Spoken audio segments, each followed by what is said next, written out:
दामाद जी अंगना में पधारे। रे तोरा मौसी कुछ दू, हम घर का दामाद होके हनून रोटी खाएम आ मछली जौन फ्राई भइल रहल अपने मौसी के जुगाड़ में चोक देला हुआ। ए जीजा कहता हांडी मटन मंगवा दी, तारा से बढ़िया तो घर के कुकुरुए बा, इतना खाता तो रात भर रखवारी करता। लोन चट जीजा मुड़ा ना खा लो हमार।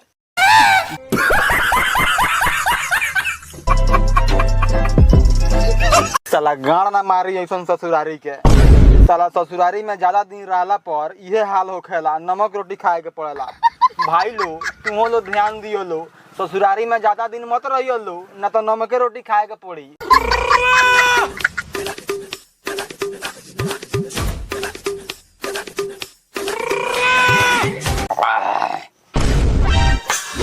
ई घर का हम दामाद हैं कि कुत्ता बिलार हैं?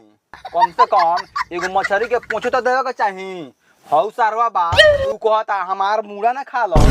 भाई लो तू ही बताओ लो ओकर मुड़ा खाए लग बा, कमेंट करके बताइयो लो।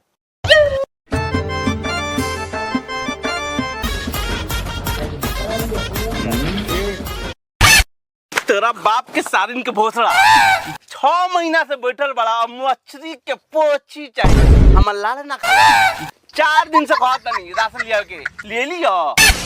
हम दामाद होकर राशन लाने जाएंगे। घर के दामाद बैठ के खाएगा, भाग साला भाग भाग। बाबू जोरा लेके आता, राशन ले आओ। बाबूजी का बाबूजी हमर लाल है। लाइए ना बाबूजी, रसानवा हम ही ला देते हैं। घर का दामाद काम नहीं करेगा तो गांव के लोग काम करेगा। आए लूट पहाड़ के नीचे। बाबूजी राशन तो ला रहे हैं, सोच रहे हैं साथ में 2 किलो मुर्गा और 2 पैकेट महुआ मीठा लेते हैं, साथ में मार के कोई चाहिए। भाग छोड़, हम लेके आते हैं, भाग। बाबूजी मत गुस्सा, हम जाता लेके आवता नहीं। साहब बेहुदई काम बा का बुलाए। किसी डिस्को में जाए। काय चाहिए हो? कौन गुटका? ए भाई राशन नहीं जन मिलता ना हमार गाड़ मिलो तो आके ले जाना। हम सोचता नहीं कि बनिया इतना जल्दी कोठी बंगला काहे खड़ा कर देता राशन। हमारा तो पता नहीं खे कि राशन के साथ साथ गाड़ू बेचता राशन। रे साला राशन के दुकान पर राशन नहीं मिली, लड़वा उठिया का पूछे तारा साले। का हो जीजा सरगु, राशन लिया में इतना टाइम लागेला? राशन लिया गिरलो कि अपना बहनिया से भेंट कर गिरलो गो। चलो जल्दी रोपनी करे के बा। गजब बेइज्जती है। रे साला रे तनी सुख शर्म ना करो सर रे। 6 महीना से तहनी घर बानी त एकदम नौकर समझ लेले बड़ा सन। खाना तो झाट नहीं खइले अभी आ चली रोपनिए करे।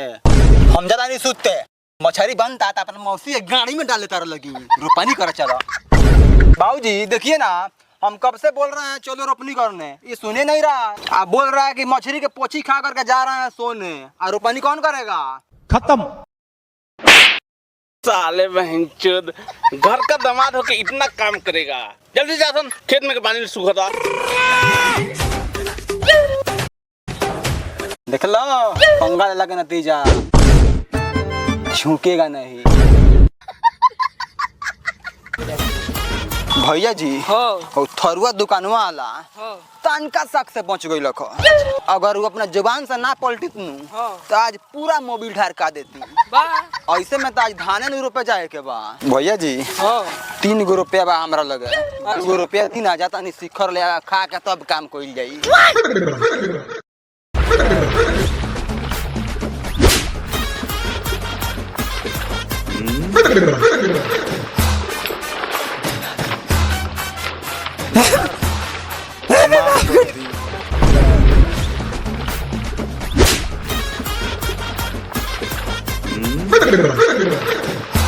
ऐसा मार मारम सरो जीजा ससुरारी को। भैया जी माफ कर दी।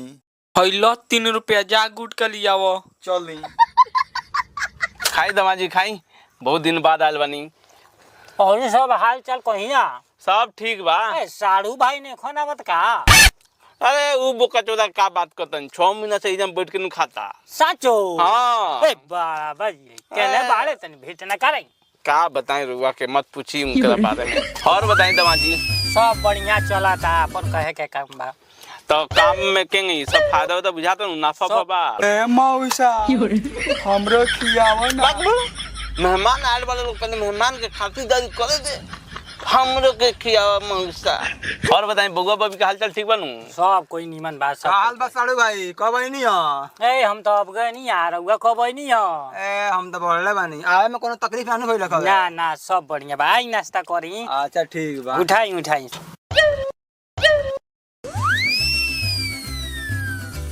अरे बोले गजब बेइज्जती है। ए रुआ कायल रियाल बनी रुआ खाती मिठाई रखल बा अंदर बम्बईया मिठाई जाई ना घास लेके आई त खा लेम। जाई जाई जाई जाई। साला ई घर में हमार कोनो इज्जत नहीं है। एगो मिठाई पर चालची ना है। ए खाई रुआ खाई उछुचरा होइए बा। अच्छा कोनी अब हम चल तनी बड़ी लेट भइल ठीक बा। आ घर आऊं तनी कुछ काम धंधा बाड़ा सन तब हमरा के चले दिया। ए रुकी ना महाराज खाना उना खा के जाएम। मुर्गा मंगवाओ तनी। सब ठीक ठाक बा एक नंबर। अब चले मुर्गा मंगवाओ तनी खा के जाएम रुआ रुकी। जी बम पेलवा के दामाद हो करी हो रे ई सारवा सुन के लाजो नहीं खिलावत ससुरारी में आके रहत तारा सन। ए जीजू सराऊ खाना उना खइला हो कि लाड़ चाट के जिया तारो ना तोनी के बहन के सामान चाट के जिया तानी।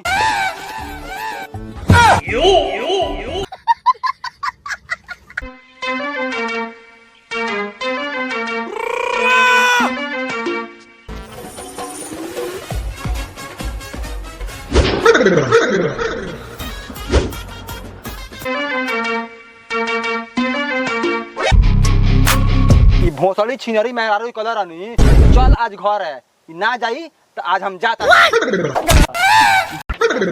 पन्ना के बेटा रे हमार करम फूट गल तोरा ऐसन मरद से बियाह भइल हमार।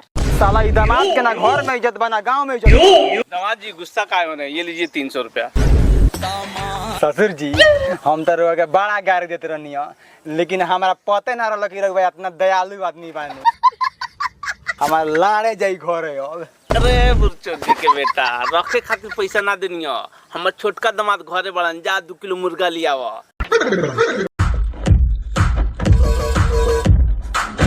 ससुरा साढ़ू मुर्गा के नाम पर हमार लाड़ खाई पैसा मिलिए गइल बा जाता नहीं आज ताड़ी पिए। नशे में कौन नहीं है अभी मजा आएगा ना भिड़ो। हरामी हो बेटा। मेरे साथ तो लाओ जरा। वाह क्या सीन है। मगर रंग नशे पैसा ही पैसा होगा। खिली खिली